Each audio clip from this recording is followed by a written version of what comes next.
प्रेम से बोलिए जय माता दी। प्यारे भक्तों, आज शनिवार के दिन आप सभी श्रवण करें। शनिवार काली माता की व्रत कथा पूजन विधि के साथ। शनिवार के दिन काली माता का पूजा का विशेष महत्व है। माँ काली को शक्ति और दुष्टों का संहार करने वाली देवी माना जाता है। उनके पूजन से भय, नकारात्मक ऊर्जा और शत्रु बाधा समाप्त होती है। प्यारे भक्तों, आपको मैं बता दूं कि शनिवार को माँ काली की पूजा करने से और माँ काली की कथा को श्रद्धा पूर्वक श्रवण करने से सभी कष्ट, रोग और शत्रुओं से मुक्ति मिलती है।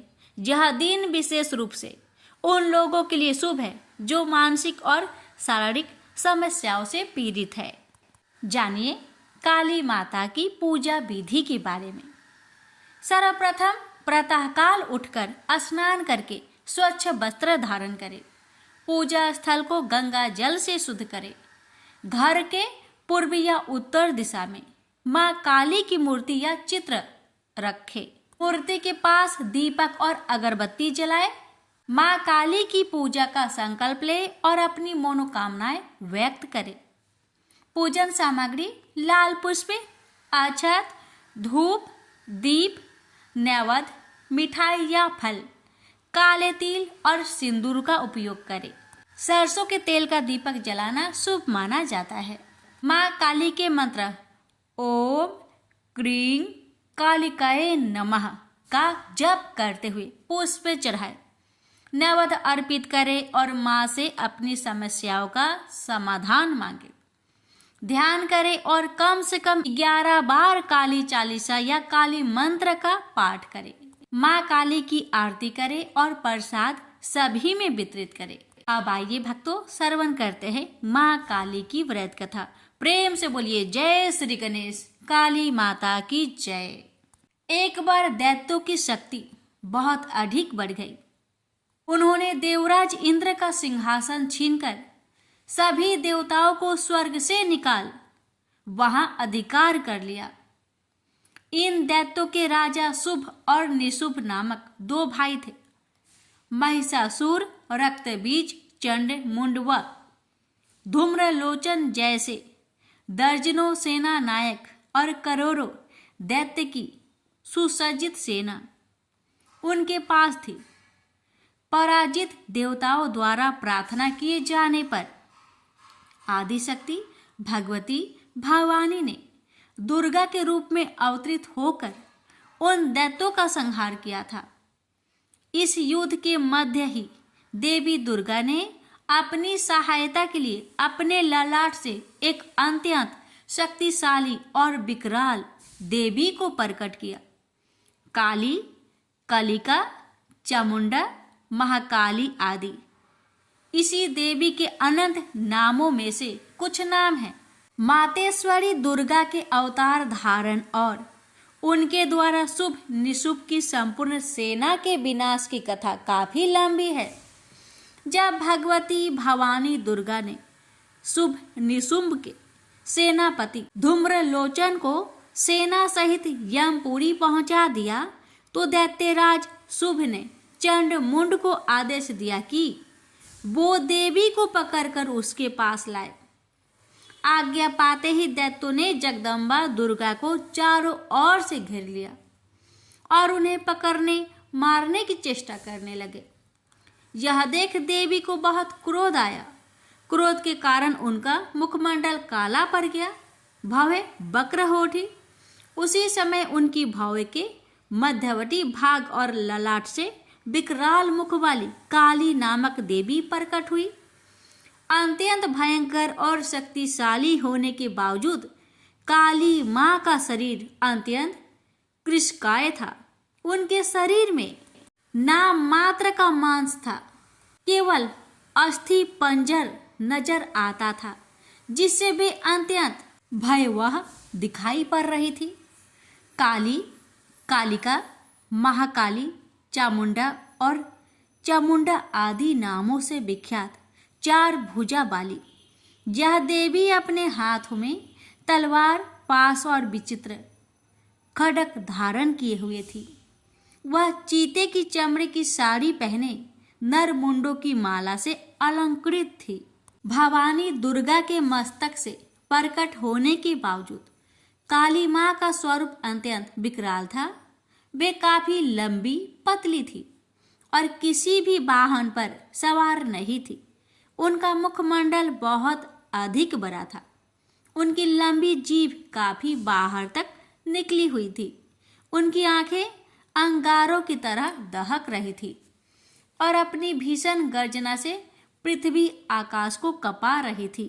अपनी घोर गर्जना से सभी दिशाओं को गुजारते हुए मातेश्वरी काली बड़े वेग से दैत्यों की सेना पर टूट पड़ी और उनका भक्षण करने लगी। वे पार्श रक्षकों, अंकुशधारी, महावतों, योद्धाओं तथा अनेक हाथियों को एक ही हाथ में पकड़कर अपने मुख का ग्रास बना रही थी। किसी को बालों से पकड़ लेती, किसी का गला दबोच लेती, किसी को पैरों से कुचल डालती और किसी को छाती के धक्के से गिराकर मार देती। वे असुरों के फेंके हुए बड़े बड़े अस्त्र शस्त्र मुंह से पकड़ लेती और रोष में भरकर उनको दांतों से चकनाचूर कर डालती। काली द्वारा अनेक दैत्य तलवार के घाट उतर गए, अनेक खटवांग से पीटे गए और कितने ही असुर दांतों के अग्रभाग से कुचले जाकर मृत्यु को प्राप्त हुए। इस प्रकार देवी ने असुरों की उस समस्त सेना को क्षण भर में ही धराशायी कर दिया।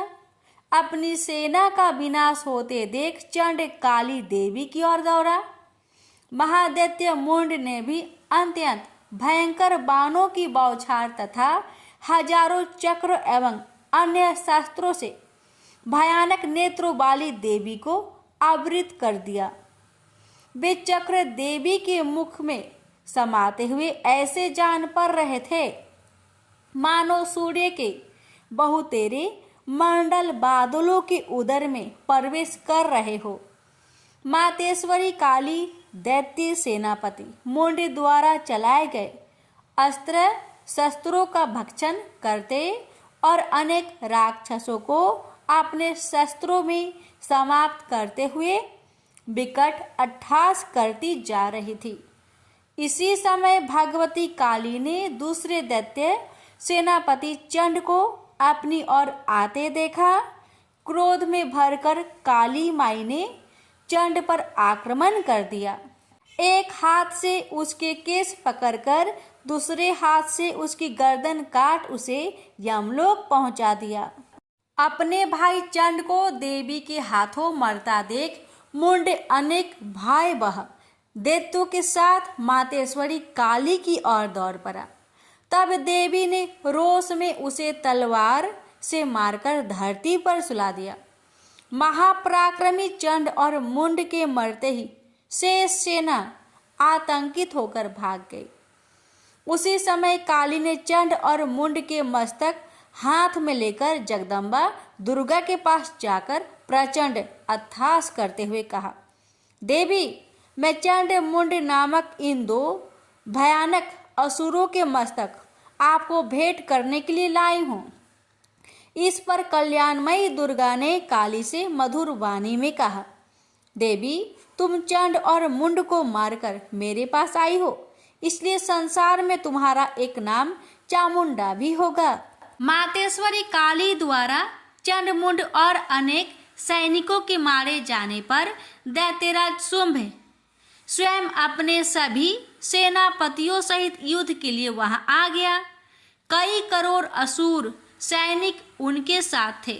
उस समय सभी मात्र शक्तियां भी देवी की सहायता के लिए युद्ध क्षेत्र में आ गई।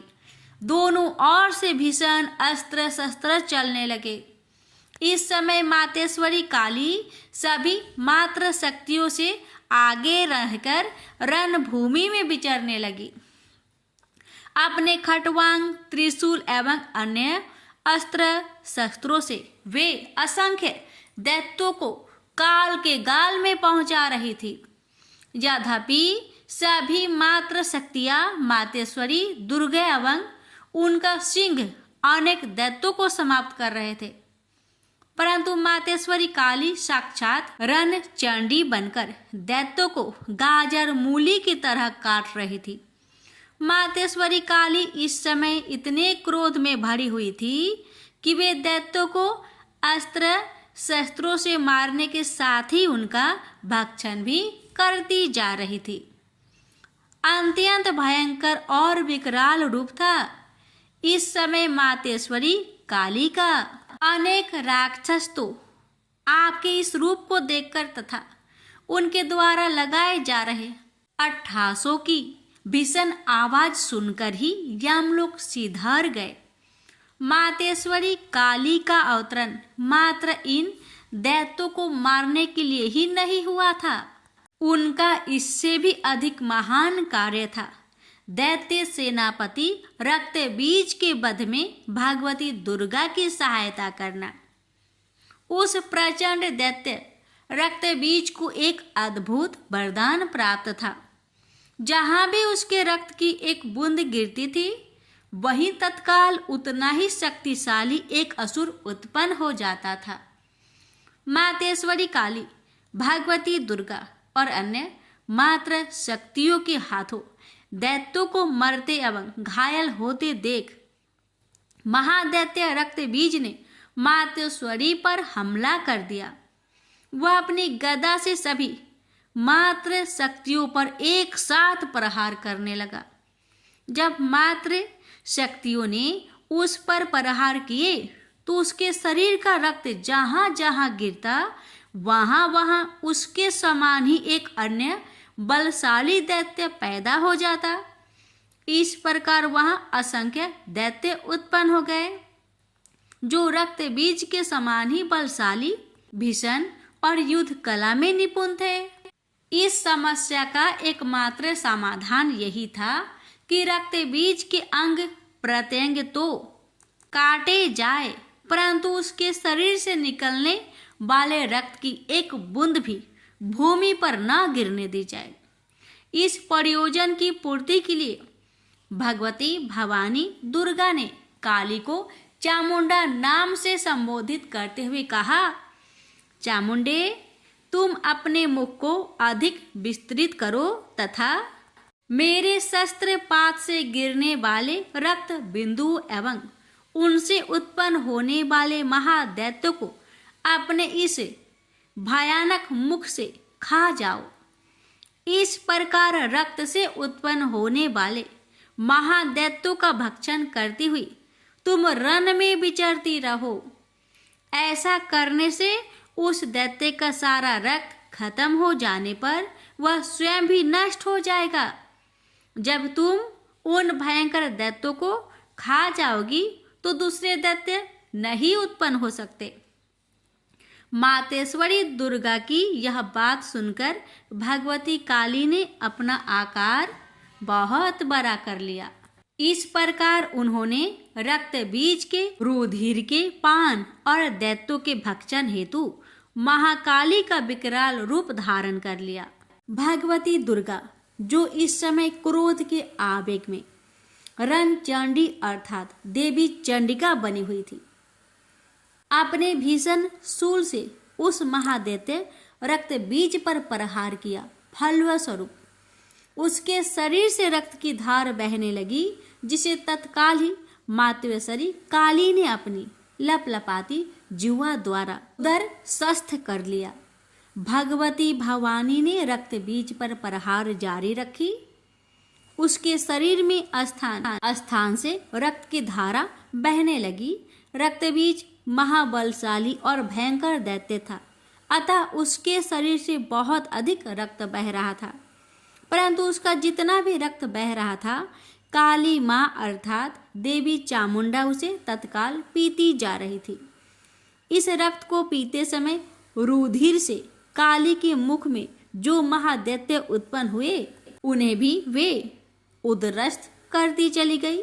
इस प्रकार भगवती दुर्गा रक्त बीज पर प्रहार करती रही और मातेश्वरी काली उस रुधिर का पान करती रही। इस समय रक्त बीज के रक्त और उनसे उत्पन्न असंख्य दैत्यों को भक्षण करने के लिए भगवती काली ने अपने मुख का आकार अत्यंत विस्तृत कर लिया था। उन्होंने संपूर्ण रणभूमि में अपनी जीवा को फैला दिया था। रक्त बीज तथा अन्य सभी असुरों को मारने के पश्चात मातवेश्वरी काली सभी मात्र शक्तियों सहित भगवती दुर्गा में लीन हो गई। शास्त्रों में मातेश्वरी काली के इस स्वरूप को चामुंडा कहा गया है, जबकि जन सामान्य उन्हें मातेश्वरी काली, काली माई अथवा महाकाली ही कहता है। माँ काली के अधिकांश आराधक, उपासक और तंत्र साधक मातेश्वरी के इस रूप की पूजा, आराधना और उपासना करते हैं। वैसे भगवती काली का यह रुद्र रूप दुष्टों और असुरों के लिए ही विकराल है, भक्तों के लिए तो आप दया का सागर है।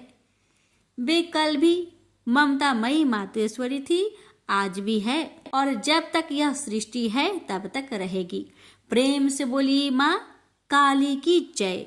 हे माँ, आपकी कथा कहने वाले, सुनने वाले, हुक्कार भरने वाले सभी भक्तों पर अपनी कृपा सदा सर्वदा बनाए रखना। प्रेम से बोलिए काली मैया की जय। अब सुनिए काली मैया की आरती। अम्बे तू है जगदम्बे काली, जय दुर्गे खप्पर बाली, तेरे ही गुने गाए भारती। ओ मैया हम सब उतारे तेरी आरती, तेरे भक्त जनों पर भीड़ पड़ी है भारी माँ, दानव दल पर टूट परो माँ करके सिंह सवारी। 100 सिंहों से बलशाली, अष्टभुजाओ भाली, दुष्टों को पल में संहारती। ओ मैया हम सब उतारे तेरी आरती। अम्बे तू है जगदम्बे काली, जय दुर्गे खप्पर बाली, तेरे ही गुने गाए भारती। ओ मैया हम सब उतारे तेरी आरती। माँ बेटी का है इस जग में बड़ा ही निर्मल नाता, पूत कपूत सुने है परे, ना माता सुनी कुमाता। सब पे करुणा दर्शाने वाली, अमृत बरसाने वाली, दुखियों के दुख रेने वारती। ओ मैया हम सब उतारे तेरी आरती। अम्बे तू है जगदम्बे काली, जय दुर्गे खप्पर वाली, तेरे ही गुने गाए भारती। ओ मैया हम सब उतारे तेरी आरती। नहीं मांगते धन और दौलत, ना चांदी ना सोना, हम तो मांगे माँ तेरी मन में एक छोटा सा कोना। सबकी बिगड़ी बनाने वाली, लाजे बचाने वाली, सतियों के सत्य को संवारती। ओ मैया हम सब उतारे तेरी आरती। अम्बे तू है जगदम्बे काली, जय दुर्गे खप्पर वाली, तेरे ही गुने गाए भारती। ओ मैया हम सब उतारे तेरी आरती। चरण शरण में खड़े तुम्हारी ले पूजा की थाली, बरद हस्त सर पर रख दो माँ संकट हरने वाली। माँ भर दो भक्ति रस प्याली, अष्टभुजाओ बाली, भक्तों के कारज तू ही सारती। ओ मैया हम सब उतारे तेरी आरती। अम्बे तू है जगदम्बे काली, जय दुर्गे खप्पर वाली, तेरे ही गुने गाए भारती। ओ मैया हम सब उतारे तेरी आरती। प्रेम से बोलिए काली मैया की जय। अब सुनिए शनिवार शनि देव की व्रत कथा। एक समय स्वर्ग लोक में सबसे बड़ा कौन के प्रश्न पर 9 ग्रहों में वाद विवाद हो गया। विवाद इतना बढ़ा कि परस्पर भयंकर युद्ध की स्थिति बन गई। निर्णय के लिए सभी देवता देवराज इंद्र के पास पहुंचे और बोले, हे देवराज, आपको निर्णय करना होगा कि हम में से सबसे बड़ा कौन है। देवताओं का प्रश्न सुनकर देवराज इंद्र उलझन में पड़ गए। इंद्र बोले, मैं इस प्रश्न का उत्तर देने में असमर्थ हूं। हम सभी पृथ्वी लोक में उज्जैनी नगरी में राजा विक्रमादित्य के पास चलते हैं। देवराज इंद्र सहित सभी ग्रह देवता उज्जैनी नगरी पहुंचे। महल में पहुंचकर जब देवताओं ने उनसे अपना प्रश्न पूछा तो राजा विक्रमादित्य भी कुछ देर के लिए परेशान हो उठे, क्योंकि सभी देवता अपनी अपनी शक्तियों के कारण महान थे। किसी को भी छोटा या बड़ा कह देने से उनके क्रोध के प्रकोप से भयंकर हानि पहुंच सकती थी। अचानक राजा विक्रमादित्य को एक उपाय सूझा और उन्होंने विभिन्न धातुओं स्वर्ण, रजत, चांदी, कांसा, ताम्र यानी तांबा, सीसा, रांगा, जस्ता, अभ्रक व लोहे के 9 आसन बनवाए। धातुओं के गुणों के अनुसार सभी आसनों को एक दूसरे के पीछे रखवाकर उन्होंने देवताओं को अपने अपने सिंहासन पर बैठने के लिए कहा। देवताओं के बैठने के बाद राजा विक्रमादित्य ने कहा, आपका निर्णय तो स्वयं हो गया। जो सबसे पहले सिंहासन पर विराजमान है वही सबसे बड़ा है। राजा विक्रमादित्य के निर्णय को सुनकर शनि देवता ने सबसे पीछे आसन पर बैठने के कारण अपने को छोटा जानकर क्रोधित होकर कहा, राजा विक्रमादित्य, तुमने मुझे सबसे पीछे बैठाकर मेरा अपमान किया है। तुम मेरी शक्तियों से परिचित नहीं हो। मैं तुम्हारा सर्वनाश कर दूंगा। शनि ने कहा, सूर्य एक राशि पर 1 महीने, चंद्रमा 2.25 दिन, मंगल 1.5 महीने, बुध और शुक्र 1 महीने, बृहस्पति 13 महीने रहते हैं, लेकिन मैं किसी राशि पर 7.5 वर्ष 7.5 तक रहता हूं। बड़े बड़े देवताओं को मैंने अपने प्रकोप से पीड़ित किया है। राम को 7.5 के कारण ही वन में जाकर रहना पड़ा और रावण को 7.5 के कारण ही युद्ध में मृत्यु का शिकार बनना पड़ा। राजा, तू भी मेरे प्रकोप से नहीं बच सकेगा। इसके बाद अन्य ग्रहों के देवता तो प्रसन्नता के साथ चले गए, परंतु शनिदेव बड़े क्रोध के साथ वहां से विदा हुए। राजा विक्रमादित्य पहले की तरह ही न्याय करते रहे। अन्य राज्यों में सभी स्त्री पुरुष बहुत आनंद से जीवन यापन कर रहे थे। कुछ दिन ऐसे ही बीत गए। उधर शनि देवता अपने अपमान को भूले नहीं थे। विक्रम आदित्य से बदला लेने के लिए एक दिन शनिदेव ने घोड़े के व्यापारी का रूप धारण किया और बहुत से घोड़े के साथ उज्जैनी नगरी पहुंचे। राजा विक्रमादित्य ने राज्य में किसी घोड़े के व्यापारी की आने के समाचार सुना तो अपने अश्वपाल को कुछ घोड़े खरीदने के लिए भेजा। घोड़े बहुत कीमती थे। अश्वपाल ने जब वापस लौटकर इस संबंध में बताया तो राजा विक्रमादित्य ने स्वयं आकर एक सुंदर व शक्तिशाली घोड़े को पसंद किया।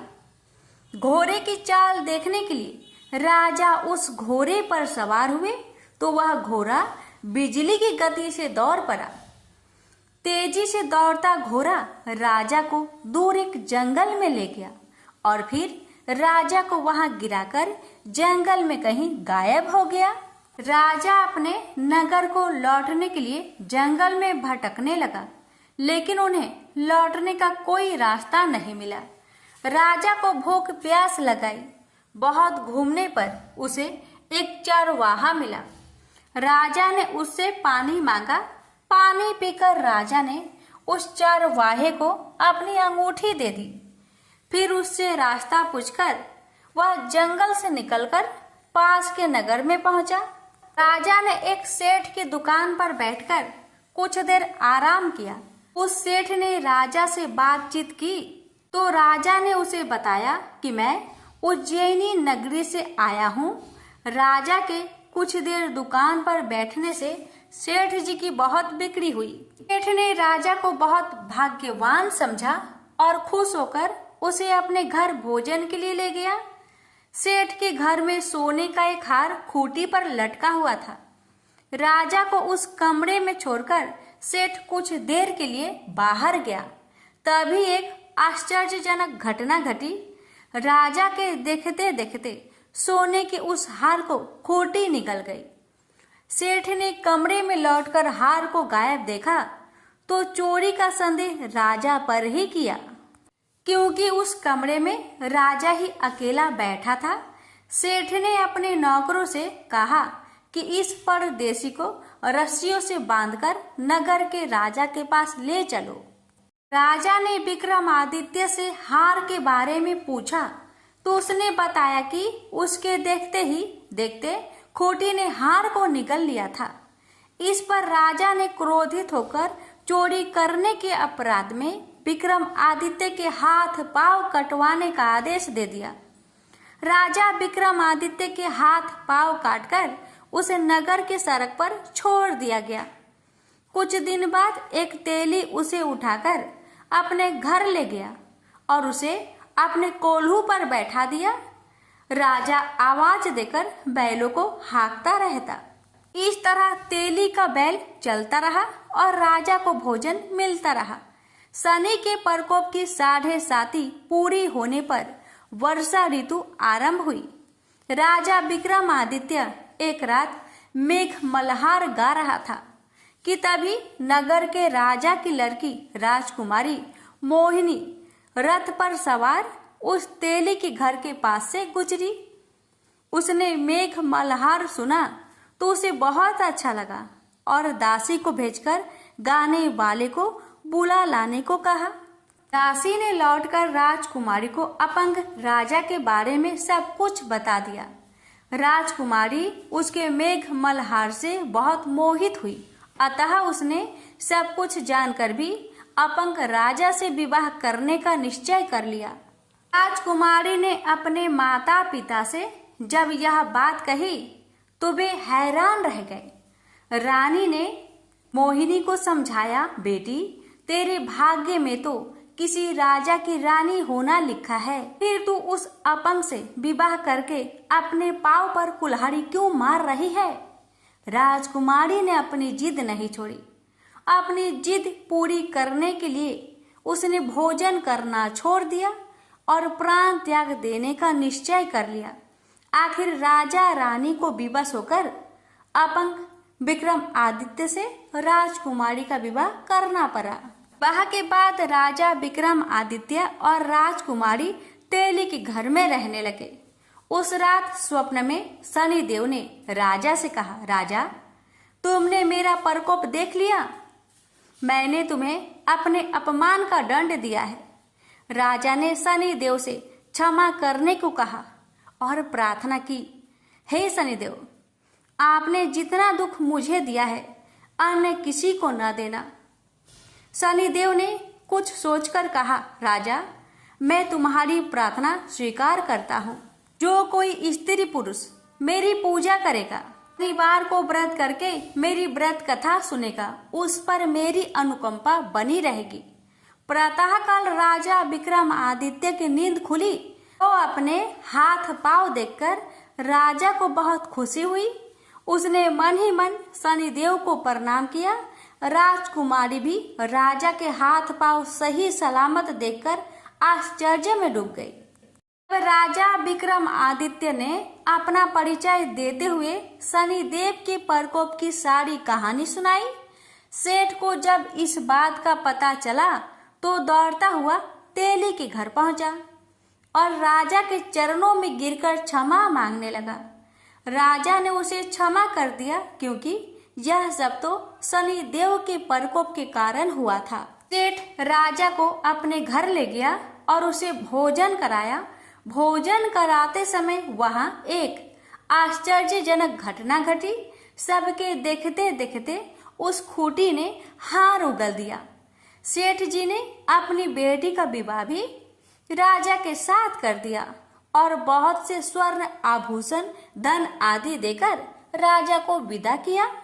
राजा विक्रमादित्य राजकुमारी मोहिनी और सेठ की बेटी के साथ उज्जैनी पहुंचे तो नगर वासियों ने हर्ष से उनका स्वागत किया। अगले दिन राजा विक्रमादित्य ने पूरे राज्य में घोषणा कराई कि शनिदेव सब देवों में सर्वश्रेष्ठ है।